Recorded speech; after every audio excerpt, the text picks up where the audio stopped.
This call is being recorded. Okay, we're going to go ahead and get started. As you guys know, I always start my calls off with a quote. So tonight's quote is, "The will to win, the desire to succeed, the urge to reach your full potential. These are the keys that will unlock the door to personal excellence." And that's from Confucius. I want to thank everyone for taking the time to come on to this call. I so appreciate your time. Like I always say, I'm willing to invest in you as long as you're willing to invest on yourself. And please don't let this be the only personal development that you do for the week. I really challenge each and every one of you to take at least minimum 30 minutes a day. 30 minutes a day. You know, Mondays, you already got your 30 minutes right here. And if you can do more than that, do more. But I really challenge everyone to do at least 30 minutes a day of personal development.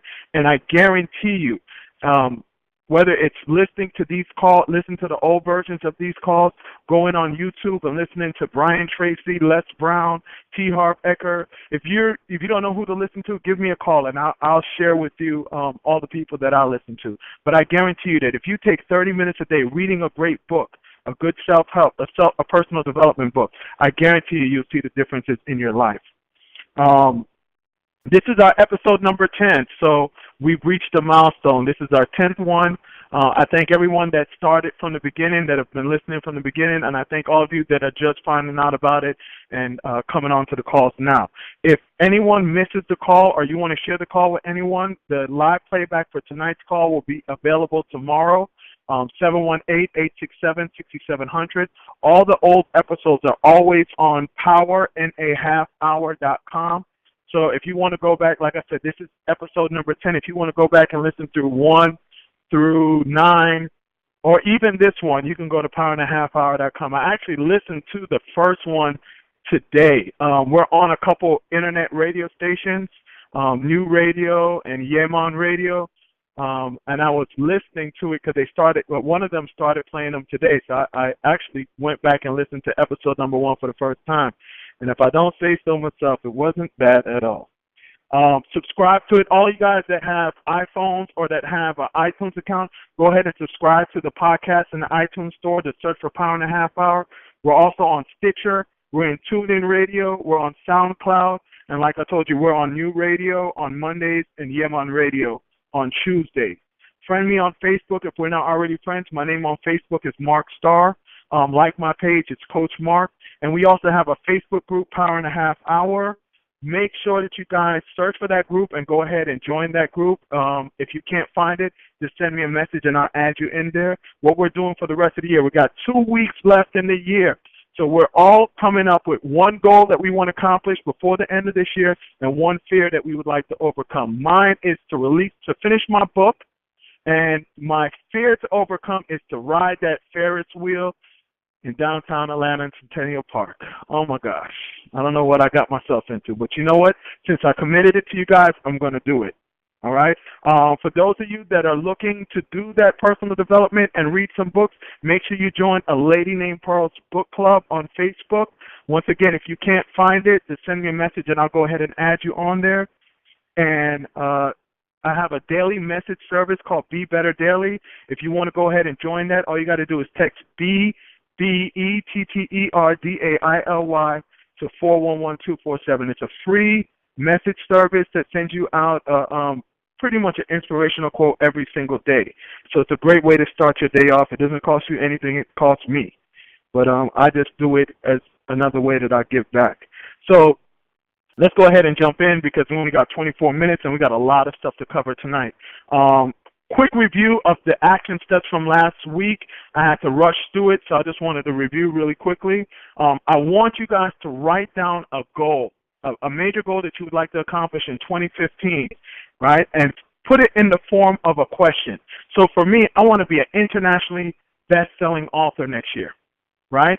So what do I need to do to become an internationally best-selling author? So I write that down in that question form, and then I write down 20 things that can help me to accomplish that goal. So I want each and every one of you, whether or not, if you can, put it on the Facebook group.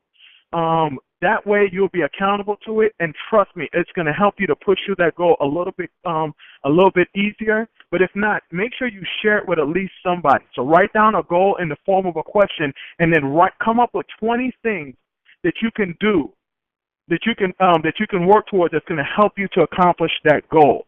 All right, so that was the first action step from last week. The second one is defining your why. So you're going to write down blank is important to me because blank. So for me, I would put becoming a best-selling author is important to me because I want to share what I have with the world. I want to tour the world. I know that God has put something inside me, just like he's put something inside every one of you that's on this call, but I got to get mine out, and so do you. So that's my why. And then the third thing is develop a list of successes. So many times we focus on all the negatives, everything that's not great about us, or all the areas that we need improvement in. Let's start to celebrate the successes.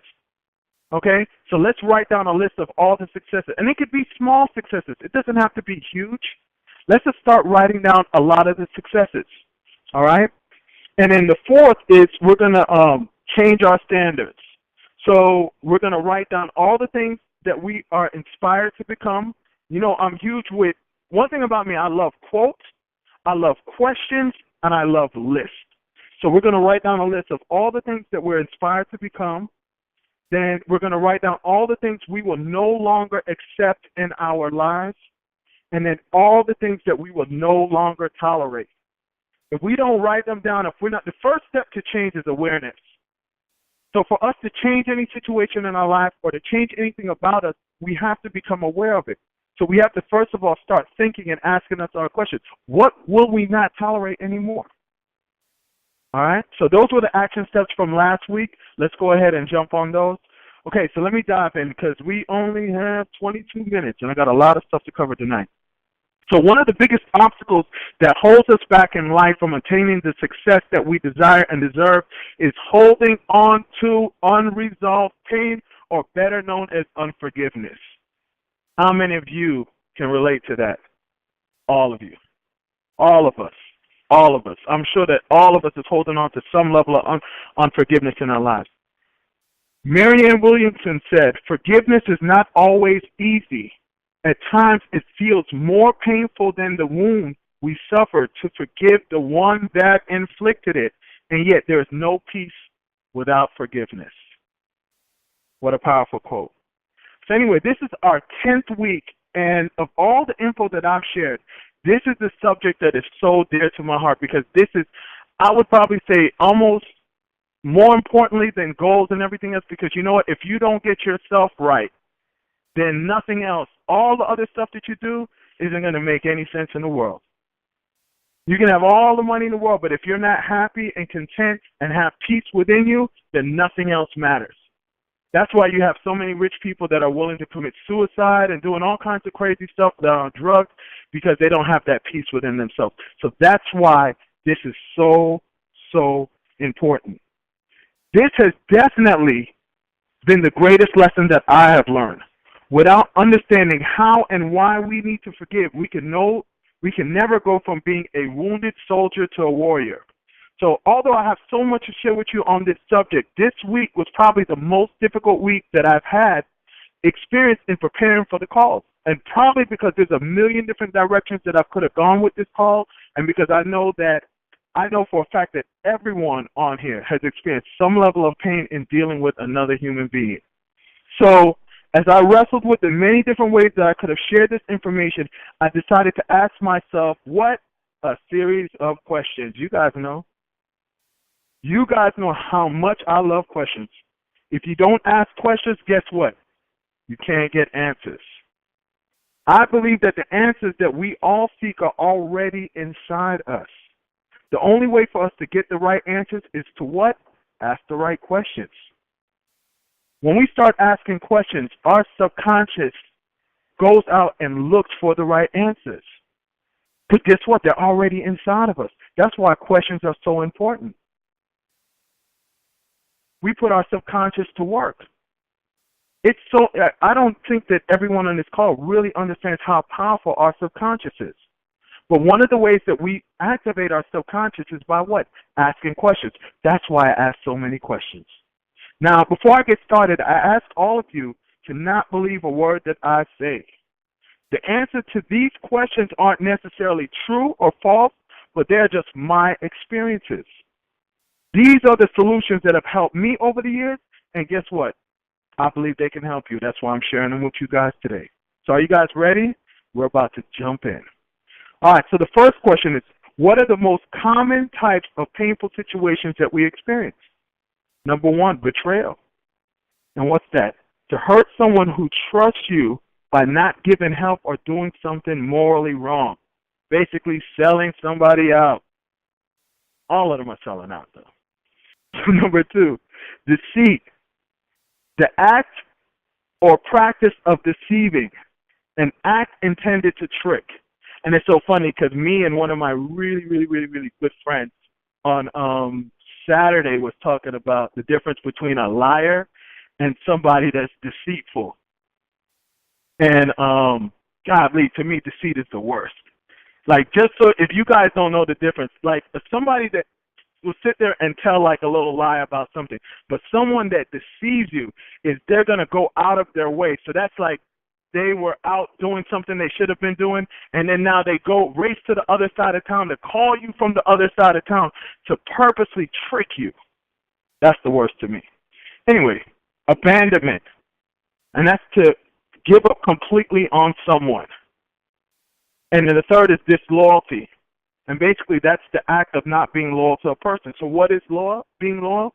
Giving or showing firm and constant support or allegiance to a person or an institution. So the second question is, why do we need to address this? Biggest reason why. You cannot feel good if you use this moment to feel bad about another person's actions. We can't feel two things at the same time. So if we're feeling bad about something that someone else did to us, we can't feel good. And what's the whole goal? To feel good. The second thing is our ultimate goal is peace, and we can never have peace until we truly forgive. God, this is so important. I wish we had more time than just the 20 minutes because, man, I could go in deep. But you know what? We have 20 minutes, so let's keep it going. If we don't address it and take responsibility, we cannot correct this. And we'll bring more situations like this into our lives. You know, I think about all the time, and I used to do this myself, complain about the type of people that I bring into my life. Of course, the type of women that I bring into my life. But guess who's at fault? I had to look in the mirror. Mark, you're at fault. We bring it, when we sit there and focus on the negative,